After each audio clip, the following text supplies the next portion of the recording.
I'm here to talk about success. The first rule of success is to have a vision. You see, if you don't have a vision of where you go, and if you don't have a goal where you go, you drift around and you never end up anywhere. I mean, as you know, I was born in 1947 in Austria after the Second World War. So I was very fortunate that I stumbled onto my vision. And I didn't really like Austria when I grew up. I couldn't wait to get out of there.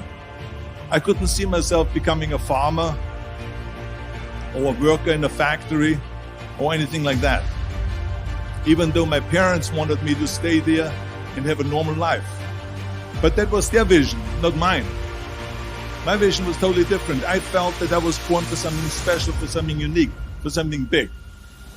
Then one day I went to school. I remember I was 11 years old. And they showed a documentary about America. There they showed in this documentary the huge skyscrapers, the high-rises, the huge bridges, the 6-lane freeways, and all of this stuff. And I said to myself, that's where I want to be. I don't want to be around here with little farmhouses and these little buildings. I want to be in America. One day after school, I walked by a store in Graz. So I went inside and I looked around, and then I saw a magazine. I saw a bodybuilding magazine that had Reg Park on the cover. Reg Park was then a 3-time Mr. Universe. And I saw him on the big screen as Hercules. I read that and I said to myself, wow, this is the blueprint for my life. This is exactly what I want to do.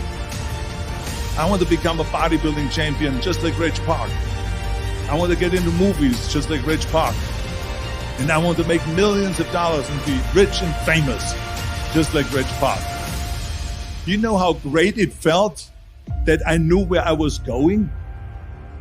Imagine the majority of people don't know where they're going. I knew where I was going, that I'm going to become this bodybuilding champion just like him. So it was just a question of how do you do it? I was so relieved because when you have a goal, when you have a vision, everything becomes easy. So people always ask me, when they saw me in the gym in the pumping iron days, they say, why is it that you're working out so hard? 5 hours a day, 6 hours a day, and you have always a smile on your face. And I told people all the time, I said, because to me, I am shooting for a goal. In front of me is the Mr. Universe title. So every rep that I do gets me closer to accomplishing that goal, to make this goal, this vision turn into reality. Every single set that I do, every repetition, every weight that I lift will get me a step closer to turn this goal into reality. So I couldn't wait to do another 500-pound squat.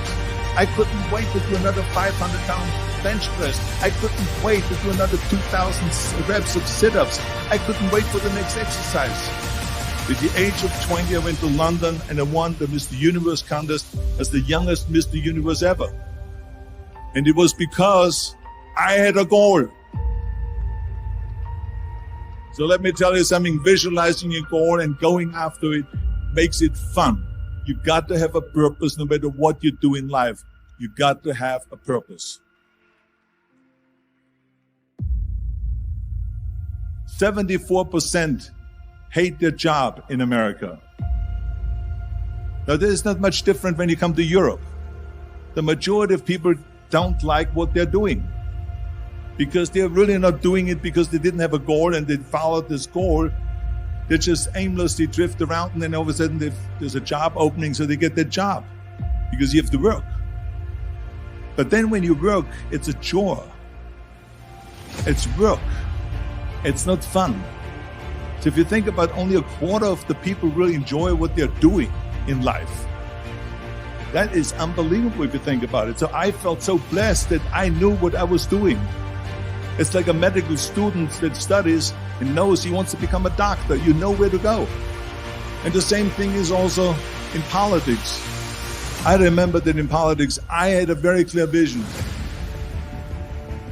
that I will be the leader of California.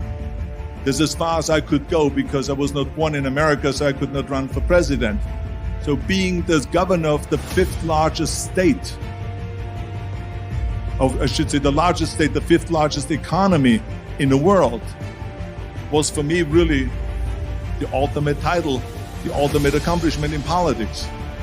So even though people came up to me and says, why don't you go and run for something smaller, you're never gonna make it.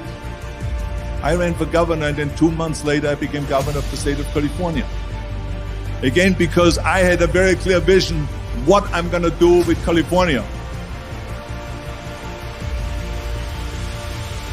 So that's rule number one, have a vision. Rule number two is, don't listen to the naysayers.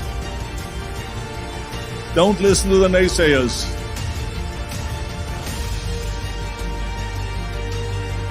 Everything I ever did, the thing that I heard out of people's mouth was, that's impossible. That can't be done. Or no. That is exactly what I heard, and of course I proved to the people that it can't be done. So whenever someone said to me, it can't be done, I heard, it can be done. When they said no, I heard yes. And when they said it's impossible, I heard it is possible. I'm a strong believer of what Nelson Mandela said, that everything is always impossible until someone does it.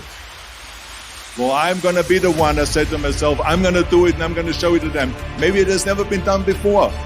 That's perfectly fine with me. But I'm going to do it. And I did not listen to the naysayers. It's all about the hard work that you put in. I said to myself, in bodybuilding, I worked out 5-6 hours a day. I'm going to do the same thing now for acting.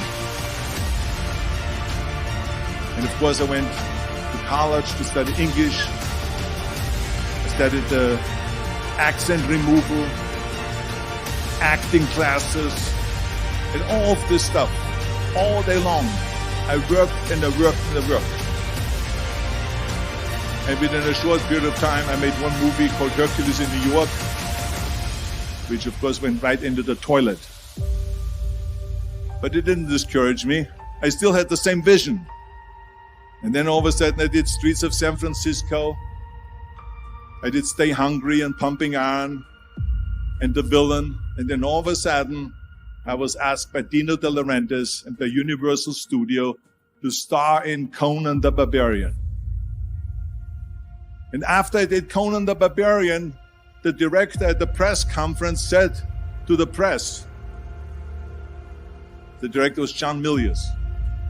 He said to the press, if we wouldn't have had Arnold, we would have had to build one. So think about that.